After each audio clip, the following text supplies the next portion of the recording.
अस्सलाम वालेकुम मेरे मुसलमान भाइयों, हम लोग कितने खुश नसीब हैं कि रमज़ान मुबारक जैसा प्यारा महीना हम लोग को नसीब हुआ। अब अगर हम इस प्यारे महीने में भी इबादत और रियाज़त करके और रमज़ान मुबारक का अदब व एहतराम करके हम अपने जन्नत का सामान न तैयार करें, अपने मग़फ़िरत का सामान न तैयार करें, तो हमसे बड़ा बेवकूफ़ क्या हो सकता है। और फिर हमने रमज़ान मुबारक जैसा प्यारा महीना नसीब हुआ नबी पाक सल्लल्लाहु अलैहि वसल्लम के सदक़े तुफ़ैल, तो हमसे बड़ा खुश नसीब कोई हो भी नहीं सकता। हमें इसलिए इस रमज़ान मुबारक के महीने की खूब अदब व एहतराम करना चाहिए। जिस मुसलमान भाई ने अपने रब की रज़ा के लिए इफ्तार किया, रोज़ा रखा, उसके बाद फजर, ज़ोहर, असर, मगरिब की नमाज़ों को अदा किया, मैं जानता हूँ उसी के लिए जाकर के ईद होती है।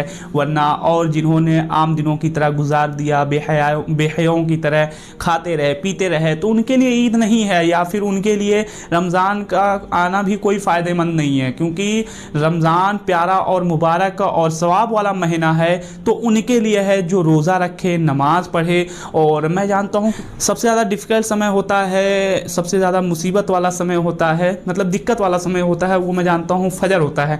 फजर के वक्त में उठना ना भाई बहुत ज़्यादा दुश्वारी होती है तमाम मुसलमान भाइयों के लिए। और मेरा मानना है कि जिन भाइयों को भी अपनी मग़फ़िरत कराने का खौफ होगा या फिर अल्लाह का खौफ होता है, अल्लाह की रज़ा हासिल करना चाहते हैं, वो लोग ज़रूर सहरी में उठते होंगे और फिर सहरी करते होंगे और फिर नमाज अदा करके फिर ही सोते होंगे, तभी जा कर के उसके बाद ही सोते होंगे, उससे पहले मुझे नहीं लगता। और कुछ मुसलमान भाई तो नमाज पढ़ने के बाद भी नहीं सोते और काम पर निकल जाते हैं, यानी उनकी टोटली जो नींद होती है, मैं जानता हूँ 9 बजे से वही 2-3 बजे तक की होती है, उसके बाद नहीं होती है। लेकिन कुछ भाई जैसे मैं भी फजर की नमाज़ पढ़ के तो सो ही जाते हैं, उसके बाद 2-3 घंटे के बाद उठते हैं, फिर कुछ काम होता है। और बहुत बड़ी खुशनसीबी की बात है कि रमज़ान मुबारक जैसा प्यारा महीना हम लोगों को नसीब हुआ। सबको ये महीना नसीब नहीं होता है, इसीलिए नबी पाक सल्लल्लाहु अलैहि वसल्लम ने ईद की रात को लैलतुल जायज़ा कहा, यानी इनाम इकराम पाने वाली रात कहा है, और ईद के दिन को बख्शिश और मग़फ़िरत पाने का दिन कहा है नबी पाक सल्लल्लाहु अलैहि वसल्लम ने। हम कितने खुशनसीब हैं। रमज़ान मुबारक का दिन रात हर वक्त मतलब पुरनूर ही पुरनूर है, लेकिन कुछ मुसलमान भाई उसकी कदर व कीमत नहीं कर पाते हैं। अल्लाह करे सबको अल्लाह हिदायत दे दे और सब लोग उस कदर व कीमत को समझ जाएं, तो बड़ी खुशनसीबी की बात होगी। जैसा कि तरग़ीब व तरहीब में नबी पाक सल्लल्लाहु अलैहि वसल्लम ने कहा, हज़रत अब्दुल्लाह इब्न अब्बास से रिवायत है, बहुत लंबी रिवायत है लेकिन उसका मफ़हूम यही है। नबी पाक सल्लल्लाहु अलैहि वसल्लम ने फरमाया कि अल्लाह तबारक व तआला आज के दिन यानी कि ईद के दिन आम ऐलान फरमाता है कि तुम लोग मांगो, जो चीज़ मांगना है मांगो, मैं उसको पूरा करूँगा। अल्लाह फरमाता है कि मुझे मेरी इज़्ज़त व जलाल की कसम कि आज के दिन जो भी चीज़ तुम अपने बख्शिश और मग़फ़िरत के बारे में मांगोगे मैं उसे पूरा करूँगा,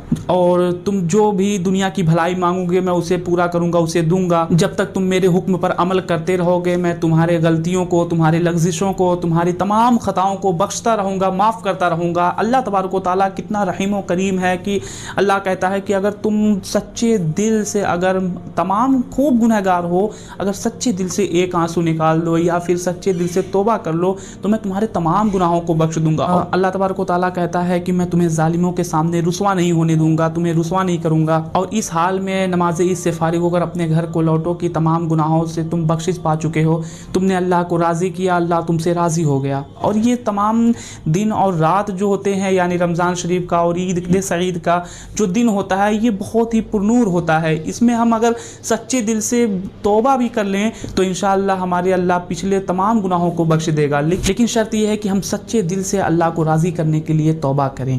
तो हमें बात ये साफ साफ समझ में आ गई कि ईद का दिन किन के लिए है, किन लोगों के लिए है। ईद उन लोगों के लिए ने जो नया नया कपड़ा पहन लिए, ने अपने ज़ाहिर को साफ़ कर लिए, लेकिन बातिन उनका उसी तरीके से है, एकदम गंदा है, स्याह है। अपने भाई को मारने पीटने, अपने भाई के माल दौलत को गसब करना, या फिर दूसरे की ग़ीबत, चुगली और इनकी झूठ बेहयाई, मक्कारी, रियाकारी में जो हमेशा लगे रहे और अपने ज़ाहिर को साफ़ तो कर लिया लेकिन बातिन को साफ़ नहीं किया, तो उनके लिए ईद सईद नहीं है। बल्कि ईद तो उनके लिए है जो जिस तरीके से अपने ज़ाहिर को साफ़ करते हैं उसी तरीके से अपने बातिन को भी साफ़ कर लें, और जिस तरीके से नमाज पढ़ते रहे रमज़ान मुबारक में और उसी तरीके से हमेशा नमाज पढ़ते रहें। और ईद तो उनके लिए है जो नमाज पढ़ते रहे, रोज़ा रखते रहे, ज़कात देते रहे, बल्कि तमाम नेक कामों को जो अल्लाह ताला जिन कामों का हुक्म दिया उन तमाम कामों को करता रहा, तब जाकर के उसके लिए ईद है।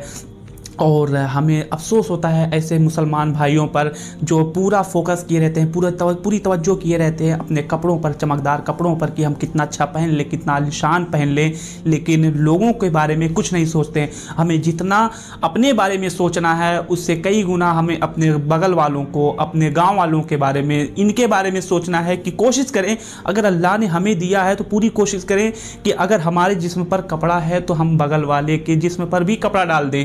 अगर उसको अल्लाह ने इतनी इस्तिताअत, इतनी हैसियत नहीं दे रखी है, आपको तो दे रखा है ना अल्लाह ने, इतना तो दे रखा है। अगर आप लाख रुपया आप रखे हो, उसमें से 2,500 निकाल के उसको दे रहे हो, तो क्या भाई ज़्यादा है? अल्लाह ने तुझे 1 लाख तो दिया है ना भाई, उसमें से 2,500 दे रहा है, क्या तू ज़्यादा दे रहा है? और नहीं दोगे वो 2,500 तो वही होगा कि कोई बीमारी आ लेगी तुमको, या फिर कुछ परेशानी मुसीबत आ जाएगी, फिर वो जो लाख रुपया है वो सारा डूब जाएगा। और अगर दे दिए तो हो सकता है अल्लाह, हो सकता नहीं बल्कि यकीनन अल्लाह उसका कई गुना तुमको दे देगा।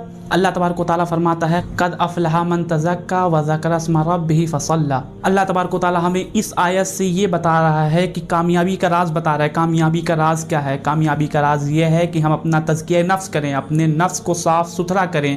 क्योंकि अगर हमारे जिस्म का एक भी आज़ा टेढ़ा हो जा रहा है, यानी कि अगर गुनाहों की तरफ मुलविस हो रहा है, गुनाहों की तरफ रागिब हो रहा है, यानी आँख, दांत, पैर, सर, हाथ, मुंह, अगर इसमें से कोई भी आज़ा गुनाह की तरफ रागिब हो रहा है, तो फिर हमारा तमाम आज़ा, तमाम जिस्म धीरे धीरे वो बुराइयों की तरफ, गुनाहों की तरफ रागिब होता चला जाएगा, उस तरफ मुलविस हो, उस तरफ ढहता चला जाएगा। जिस तरीके से हल्का सा लोहे में जंग लगने से वो पूरे लोहे में जंग लग जाता है, पूरे लोहे को बर्बाद कर डालता है, उसी तरीके से जिस्म के किसी भी आज़े का ज़रा सा भी गुनाह की तरफ रागिब होना, वो पूरे जिस्म को उसी की तरफ मुलविस कर देता, उसी में मुलविस कर देता है।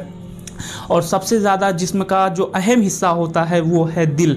अगर दिल हमारा ज़रा सा भी काला हुआ तो वो धीरे धीरे काला होता चला जाएगा। लेकिन हमने अगर तज़किया नफ्स किया, अल्लाह को राज़ी करने के लिए उसको साफ़ सुथरा किया, रोज़े रखे, नमाज़ पढ़े, तो हल्का फुल्का होगा भी तो भी साफ़ हो जाएगा। तो हमें अल्लाह कह रहा है क़द अफ़लहा मन तज़क्का, यानी कि वही लोग कामयाब हैं, वही लोग कामयाब हैं जो जिन्होंने अपना तज़किया नफ्स किया, अपने नफ्स को साफ़ सुथरा किया। तो हमें अपने नफ्स को साफ़ सुथरा करना है, तब जा कर के हम कामयाब होंगे। अदरवाइज़ हम लोग गुनाहों की तरफ ढहते चले जाएंगे और फिर एक वक्त ऐसा आएगा कि हमें अच्छी बात भी बुरी लगेगी। और नमाज वो इबादत है जो बग़ैर कल्ब के पाकी के हासिल ही नहीं होगी। तो जब तक हमारा कल्ब पाक नहीं होगा, साफ़ सुथरा नहीं होगा, तब तक हम इबादत में, हमारा दिल इबादत में लगेगा ही नहीं। मतलब हम इबादत करना भी चाहेंगे तो करने का मन नहीं होगा। अगर हमने अपने दिल को साफ़ सुथरा कर लिया, तब जा कर के हमारा तमाम जिस्म, तमाम आज़ा सही हो जाएगा। और बहरहाल मैं दूसरे टॉपिक पे चला गया। कहना ये था कि हम अपने सिर्फ ज़ाहिरी को नहीं साफ़ सुथरा करें, कपड़े को अच्छे साफ़ सुथरे और नए कपड़े से मुलविस करें अपने जिस्म को, बल्कि हम अपने बातिन को भी साफ़ सुथरा करें। जब तक हम अपने बातिन को साफ़ सुथरा नहीं करेंगे, तब तक हम ईद के मुस्तहिक नहीं होंगे, हम एलिजिबल नहीं होंगे ईद के लिए।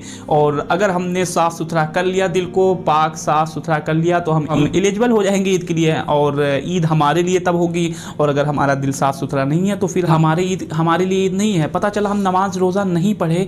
अच्छा, ये मैं बता दूँ, ईद किसके लिए? जिन्होंने पूरी नमाज पढ़ी, रोज़े रखे, तरावी पढ़ी और फिर इफ्तार किया, सहरी किया, उनके लिए ईद है। और जो गुनाहों की तरफ मुलविस रहा, उनके लिए ईद थोड़ी है। और ईद, रोज़ा रखना तो सिर्फ मैं जानता हूँ खाने पीने रुकने से नाम नहीं रोज़ा है, रुकने का नाम नहीं रोज़ा है, बल्कि तमाम बुरी बातों, फहश गोई और फिर गंदी चीज़ों को देखने से भी रुकने का नाम रोज़ा है। अगर हम रोज़ा रख लें, भूखे प्यासे रहें और पता चला फहश गोई करते रहें और बदकलामी करते रहें, तो फिर क्या मतलब है रोज़े का? हम रोज़ा रखें तो तमाम गुनाहों से बाज रहकर रोज़ा रखें।